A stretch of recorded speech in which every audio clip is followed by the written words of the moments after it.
ராமநாதபுரம் மாவட்டம் குண்டுக்கரையில் அருள்பாலிக்கக்கூடிய ஸ்ரீ சுவாமிநாத சுவாமி திருக்கோயிலை பற்றி பார்க்க போகிறோம்.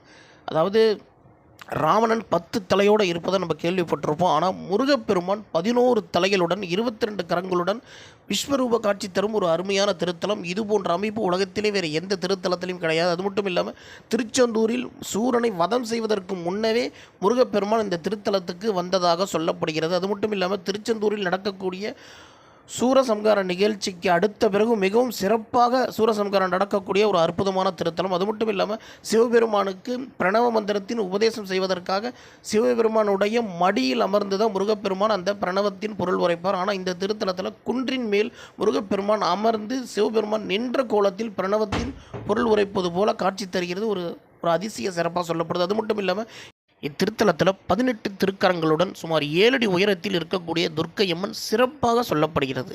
பார்த்து பயன்பெறும். நம்ம சேனல் மறந்து நம்ம சப்ஸ்கிரைப் பண்ணுங்கள்.